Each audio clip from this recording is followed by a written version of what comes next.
Syaitonirrajim. Bismillahirrahmanirrahim.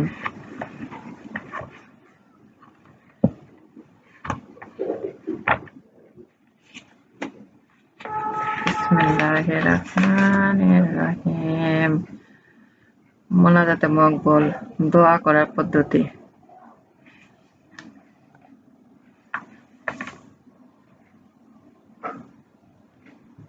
তারা বলেন, হে আমাদের রব, আমরা আমাদের প্রতি জুলুম করেছি, অতএব আপনি যদি আমাদের ক্ষমা না করেন, আমাদের প্রতি রহমতের ছায়া না দেন, তাহলে আমরা ক্ষতিগ্রস্তদের মধ্যে গণ্য হব। সূরা আরাফ আয়াত ৩৩। হে আমাদের প্রতিপালক, আমাদের এবং আমাদের জাতির মধ্যে ন্যায্যভাবে মীমাংসা করে দাও, তুমি মীমাংসাকারীদের মধ্যে শ্রেষ্ঠ। সূরা আরাফ আয়াত 89। হে আমার প্রতিপালক, আমাদের ইবাদত বন্দেগী তুমি কবুল করো, নিশ্চয় তুমি সর্বশ্রোতা সর্বজ্ঞ। সূরা বাকারা আয়াত ১২৭। হে আমাদের প্রতিপালক, আমাদেরকে তোমার অনুগত বানাও এবং আমাদের বংশধরদের তোমার অনুগত বানাও এবং আমাদের হজের যাবতীয় আহকাম গুলো শিক্ষা দাও আর আমাদের প্রতি অনুগ্রহ করো, নিশ্চয়ই তুমি খুব অনুগ্রহশীল ও দয়ালু। সূরা বাকারা আয়াত ১২৮।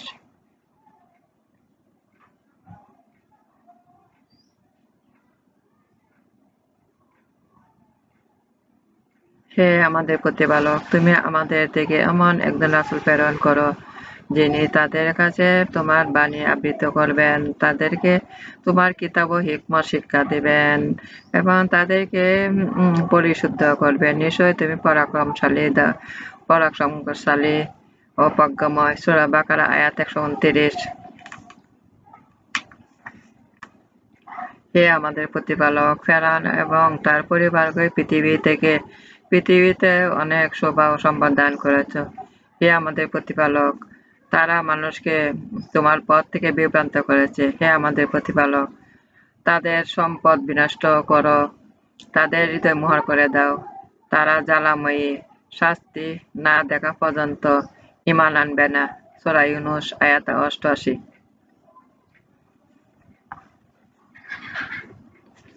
হে আমাদের প্রতিপালক, আমাদেরকে জালেম জাতির ফিতনা ফাসাদের মধ্যে নিপতিত করো না এবং আমাদেরকে তোমার রহম দ্বারা কাফেরদের থেকে রক্ষা করো। সূরা ইউনূস ২৮ আয়াত ৮৫-৭৬।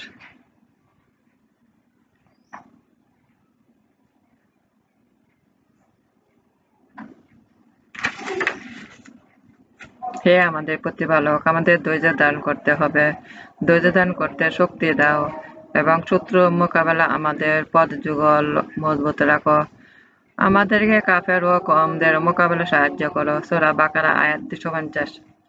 হে আমাদের প্রতিপালক, আমাদের ধৈর্য ধারণের শক্তি দাও এবং আমাদের মুসলমান অবস্থায় মৃত্যু দাও। সূরা আরাফ আয়াত ১২৬। হে আমাদের প্রতিপালক, আমরা তোমার নাজিলকৃত বিষয়ের প্রতি ঈমান এনেছি এবং তোমার রাসূলের পায়বন্ধ রয়েছি, তুমি আমাদেরকে সাক্ষ্য দানকারীর অন্তর্ভুক্ত করো। সূরা আলে ইমরান আয়াত ৫৩। হে আমাদের প্রতিপালক, তুমি তোমার তরফ থেকে আমাদেরকে রহম দান করো এবং আমাদের জন্য আমাদের কাজকর্ম সঠিকভাবে পরিচালনার ব্যবস্থা করো। সূরা কাহাফ আয়াত ১০।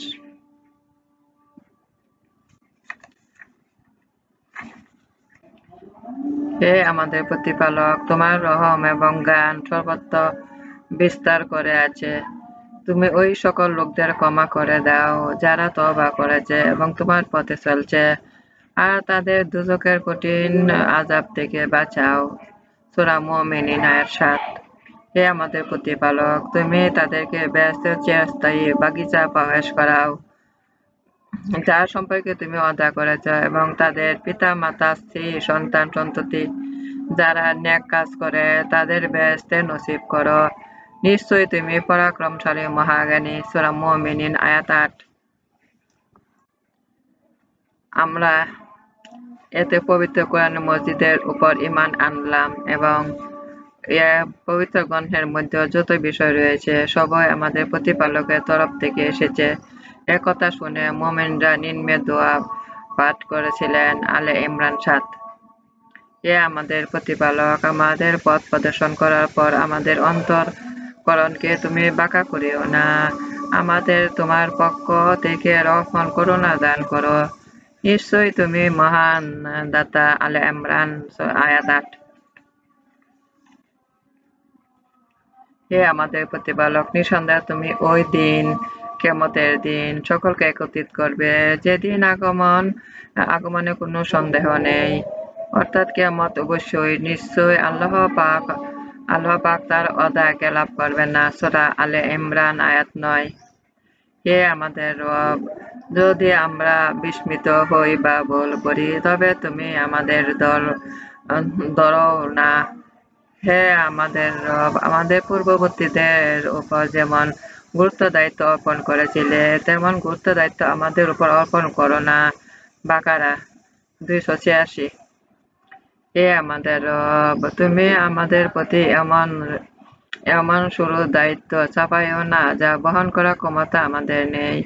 আমাদের যাবতীয় পাপ মোচন করো এবং আমাদের ক্ষমা করে দাও এবং আমাদের প্রতি দয়া করো। তুমি আমাদের অভিভাবক, অতএব তুমি আমাদেরকে কাফেরদের মোকাবেলা সাহায্য করো। বাকারা আয়াত ২৮৬। হে আমাদের রব, আমাদেরকে এমন স্ত্রী ও সন্তান-সন্ততি দান করো যারা নয়নপ্রীতিকর আর আমাদেরকে মুত্তাকিনদের জন্য আদর্শবান করো। সূরা ফুরকান আয়াত ৭৪।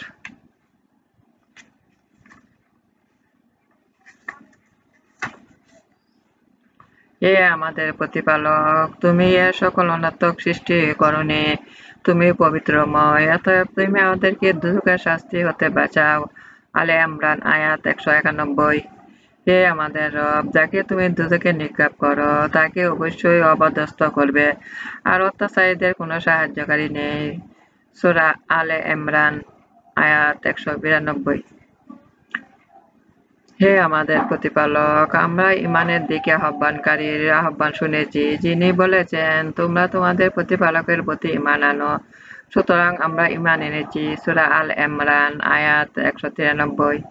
হে আমাদের রব, অতএব আমাদের গুনাহসমূহ ক্ষমা করো এবং আমাদের দুষ্কৃতি সমূহ বিলীন করো, আর পূর্ণবান রূপে আমাদেরকে মৃত্যু দাও। আলে ইমরান আয়াত ৯৩। হে আমাদের রব, তোমার রাসূল সাল্লাল্লাহু আলাইহি ওয়াসাল্লামের কাছে তুমি যে প্রতিশ্রুতি দিয়েছ তা আমাদেরকে দান করো, আর কিয়ামতের দিন তুমি আমাদেরকে অপমানিত করিও না। নিঃসন্দেহ তুমি তোমার প্রতিশ্রুতি বিপরীত করবে না।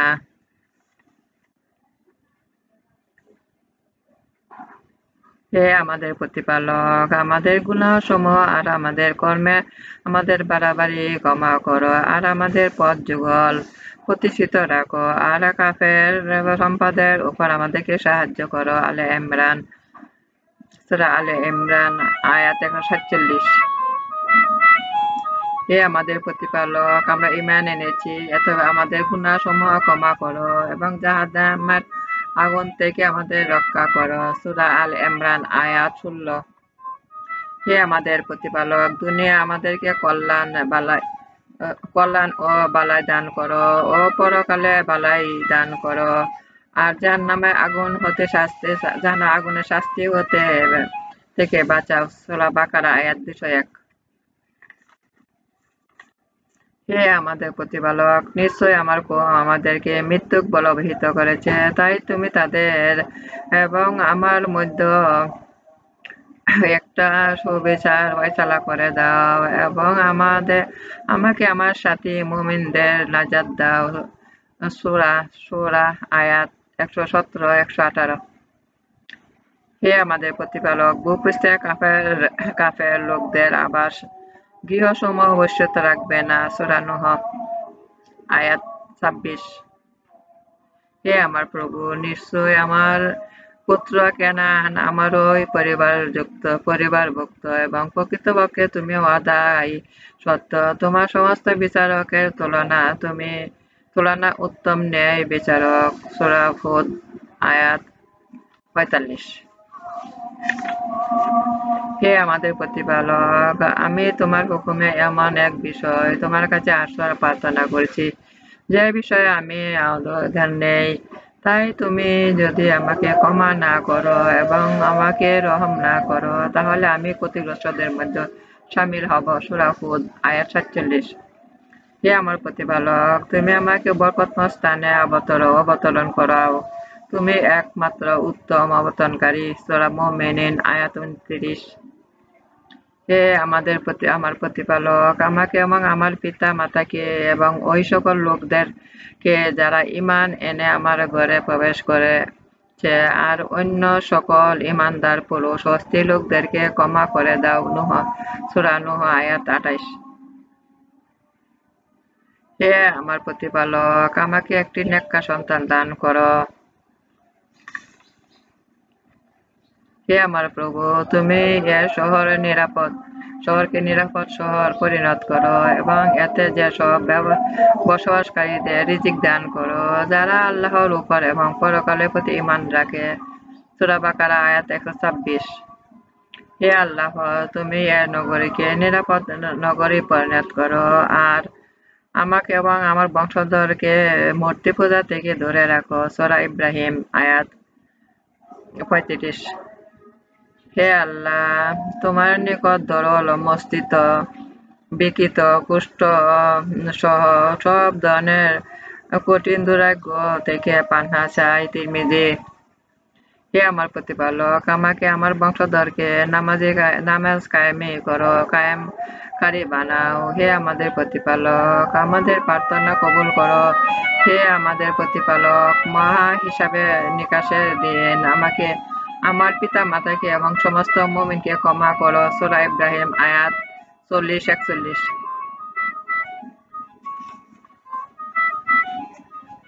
হে আমার প্রতিপালক, আমাকে এবং আমার পরিবারবর্গকে তারা যা কিছু করছে তা থেকে নাজাত দাও। হে আমার প্রতিপালক, বিশৃঙ্খলাকারী কওমের মোকাবেলা আমাকে সাহায্য করো। হে আমার প্রতিপালক, আমার কারাগারই আমার অতি পছন্দনীয় ওই কাজ থেকে যে কাজের জন্য আমাকে ডাকা হচ্ছে এবং আপনি যদি তাদের ছলনা থেকে আমাকে রক্ষা না করেন তাহলে আমি মূর্খ ও অন্যায়কারীদের মধ্যে গণ্য হব। সূরা ইউসুফ আয়াত ৩৩। তার প্রতিপালক তার দোয়া কবুল ফরমালেন এবং তাদের ছলনা থেকে রক্ষা করলেন। তিনি সর্বশ্রোতা সর্বজ্ঞ।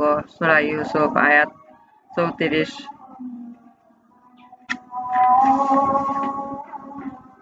হে আমার প্রতিপালক, তুমি আমাকে বাদশাহী দিয়েছ এবং তুমি আমাকে স্বপ্নে তাবিজ শিখিয়েছ। হে জমিন আসমানের সৃষ্টিকারী, তুমি আমার একমাত্র প্রভু, দুনিয়া ও আখিরাতের অভিভাবক। অতএব তুমি আমাকে মুসলমান অবস্থায় মৃত্যু দাও এবং সৎ কর্ম পরায়ণদের অন্তর্ভুক্ত করো। সূরা ইউসুফ আয়াত ১০১। হে আমার প্রতিপালক, আমাকে ক্ষমা করো, আমাকে এমন রাজত্ব দাও যা আমার পরবর্তী কারো পক্ষে লাভ করা সম্ভব হবে না। নিশ্চয়ই তুমি সর্বশ্রেষ্ঠ দানশীল। হে আমার প্রতিপালক, নিশ্চয়ই আমি আমার প্রতি জুলুম করেছি, তাই তুমি আমাকে ক্ষমা করো। নিশ্চয়ই তিনি ক্ষমাশীল ও দয়ালু। সূরা কাসওয়াস আয়াত ১৬।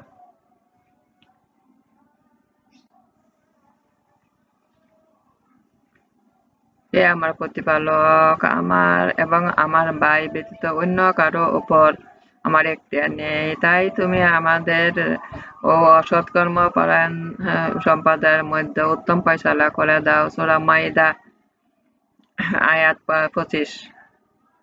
হে আমার প্রতিপালক, আমাকে এবং আমার ভাইকে ক্ষমা করো এবং তোমার অনুগ্রহের মধ্যে দাখিল করো। দয়াশীলদের মধ্যে তুমি শ্রেষ্ঠ। সূরা আরাফ আয়াত ১৫১। হে আল্লাহ, তুমি আমাদের অভিভাবক, অতএব তুমি আমাদের ক্ষমা করো। আমাদের উপর তোমার রহম অবতীর্ণ করো, ক্ষমাশীলদের মধ্যে তুমি শ্রেষ্ঠ। সূরা আরাফ আয়াত 155। হে আমাদের প্রতিপালক, আমার হৃদয়কে উন্মুক্ত এবং আমার কাজকে সহজ করে দাও। আমার মুখের আড়ষ্টতা খুলে দাও এবং আমার কথা তাদের বোধগম্য করো। সূরা তাহা আয়াত 25-28। সে বলছিল, হে আমার প্রতিপালক, আমি অস্থির দুর্বল হয়েছি, বার্ধক্য আমার মাথায় সুবাচ্চল হয়েছে। তোমাকে ডেকে আমি কখনো ব্যর্থ কাম হয়নি। আমি আমার স্বগোত্র সম্পর্কে আশঙ্কা করি। আমার স্ত্রী বান্দা, তুমি তুমি তোমার কাছ থেকে আমাকে উত্তরাধিকারী দান করো এবং আমার উত্তরাধিকার তো করবে। হে আমার প্রতিপালক, তাকে সন্তুষ্টি অর্জনকারী করো। সূরা মরিয়ম আয়াত 6। হে আমার প্রতিপালক, তুমি তোমার অনুগ্রহ আমাকে একটি পুত্র সন্তান দান করো। নিঃসন্দেহে তুমি আমার দোয়া শ্রবণ করেছ। আলে ইমরান আয়াত 38। হে আমার প্রতিপালক, তুমি আমাকে একা ছেড়ে দিও না এবং তুমি সর্বত্র উত্তরাধিকারী। সূরা আম্বিয়া আয়াত 89। হে আমার প্রতিপালক, নিঃসন্দেহে আমার প্রতি জুলুম করেছি। আমি হযরত সুলাইমান আলাইহিস সালামের সাথে সমগ্র জগতের প্রতিপালক আল্লাহ তাআলার কাছে আত্মসমর্পণ করেছি। সূরা নামল আয়াত 44। হে আমার প্রতিপালক, আমাকে কল্যাণের সাথে প্রবেশ করাও এবং কল্যাণের সাথে বের করো। তোমার কাছ থেকে আমাকে সাহায্যকারী রাজত্ব ক্ষমতা ব্যবস্থা করো। সূরা বনী ইসরাঈল আয়াত 80।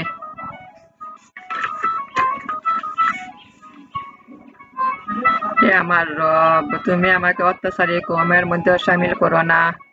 সূরা মুমিনুন আয়াত 94। হে আমার রব, হে আমার প্রতিপালক, আমার জ্ঞান বৃদ্ধি করো।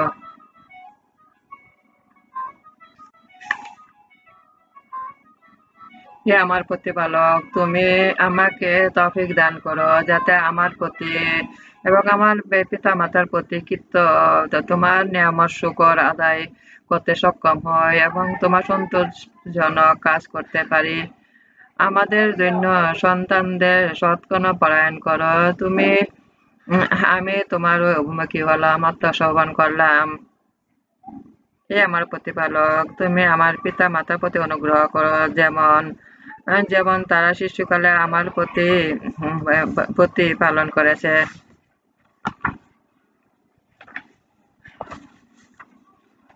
হে আল্লাহ, তোমার দরবারে প্রার্থনা করছি, যেহেতু তুমি আল্লাহ, তুমি ব্যতীত কোনো মাবুদ নেই। তুমি সেই অপ্রত্যাশী যার কোনো সন্তান নেই এবং তিনি জ্ঞাত নন এবং যার সমতুল্য কেউ নেই। হে আল্লাহ, তোমার দরবারে প্রার্থনা করছি, নিশ্চয় সব প্রশংসা তোমারই। তুমি ব্যতীত কেউ মাবুদ নেই। তুমি করুণাময় ইনসানকার দাতা, আসমান জমিনের প্রথম সৃষ্টিকর্তা। হে মহত্ব ও গৌরবের অধিকারী, হে চিরজীবন্ত, হে চিরস্থায়ী। আমরা এক ইলাহের দরবারে সওয়াল করছি, যিনি একক অদ্বিতীয় আল্লাহ, সেই মেহেরবান দয়ালু, ব্যতীত কোনো মাবুদ নেই। তিনি চিরজীবন্ত, তিনি চিরস্থায়ী, তুমি ব্যতীত কোনো মাবুদ নেই, তুমি পাক পবিত্র। নিশ্চয়ই আমি অন্যায়কারীদের মধ্যে। আল্লাহ মহান, তিনি ছাড়া কোনো মাবুদ নেই। দয়ালু, অতি দানশীল, বাদশাহ, নেহায়াত পাক পবিত্র, শান্তিদাতা, রেহাই দাতা, রক্ষাকারী, পরাক্রমশালী, ক্ষমতাশালী, গৌরবান্বিত, সৃজনকারী, সৃষ্টিকর্তা, আকৃতি গঠনকর্তা, গুনাহ মাপকারী, মহাশাস্তিদাতা, পুরস্কারদাতা, আহারদাতা, প্রশস্তকারী, মহাজ্ঞানী, আয়ত্তকারী, প্রসারকারী, পতনকারী, উন্নতি প্রদানকারী, সম্মানদাতা, হীনকারী, শ্রবণকারী, দর্শনকারী, আদেশ প্রদানকারী, ন্যায় বিচারক, সূক্ষ্মদর্শী, সর্বজ্ঞানী, ধৈর্যশীল, মহান, ক্ষমাশীল, কৃতজ্ঞতা পছন্দকারী, উচ্চ, উন্নত, গৌরবান্বিত, রক্ষাকর্তা, রক্ষণাবেক্ষণকারী, হিসাব পরীক্ষক, মহিমান্বিত, অনুগ্রহকারী, প্রহরী, কবুলকারী, বিস্তারকারী, হেকমতওয়ালা, শ্রেষ্ঠ বন্ধু, বুজুর্গিওয়ালা, পূর্ণকানকারী, সাক্ষী, কার্যকারক, শক্তিশালী, অটল বন্ধু, জিম্মাদার, প্রশংসিত, সর্বজ্ঞানী, প্রথম সৃজনকারী, প্রত্যাবর্তনকারী, জীবনদাতা, মৃত্যুদাতা, চিরজীবন্ত, চিরস্থায়ী, গারমবোধকারী, গৌরবময়, অদ্বিতীয় এক, অপ্রত্যাশায়ী, বেনিয়ার, শক্তিধর, ক্ষমতাশালী, অগ্রসরকারী, পশ্চাদ্ধাবর্তীকারী, আদি অনন্ত, প্রকাশ্য অলৌকিক, অপ্রকাশ্য অদৃশ্য বন্ধু, সর্বপ্রধান, শান্তিদাতা, তওবা কবুলকারী, নেয়ামতদাতা, প্রতিফলনদাতা, ক্ষমাকারী, মেহেরবান বন্ধু, দুনিয়ার মালিক, সব মহত্ব ও সম্মানের অধিকারী, প্রতিপালক, ন্যায়পরায়ণ, একত্রকারী, সম্পদশালী, সম্পদদাতা, নিবারক, বিপদদাতা, উপকারকর্তা, নূর প্রদর্শক, প্রথম সৃষ্টিকর্তা, অনন্ত সত্তাধিকারী, সৎপথ প্রদর্শন, ধৈর্যশীল। আমার নামাজ, আমার উপাসনা, আমার জীবন, আমার মন সব আল্লাহরে আমি আল্লাহর কাছে আত্মসমর্পণ করছি। হে আমাকে আল্লাহর আনুগত্য বানান, রাসূলের আনুগত্য বানান, আল্লাহর উপদেশ পালন করতে শক্তি দান করুন, দুনিয়া আখিরাতে কল্যাণ দান করুন, দুজকে অগ্নি হতে আমাকে রক্ষা করুন। হযরত মুহাম্মদ সাল্লাল্লাহু আলাইহি সাল্লাম রাসূল আমার জীবনে গুনাহ ক্ষমা করুন, আমিন। আমার ভিডিওগুলো আপনারা বেশি করে একটু শেয়ার করুন, সাবস্ক্রাইব করুন বেশি করে।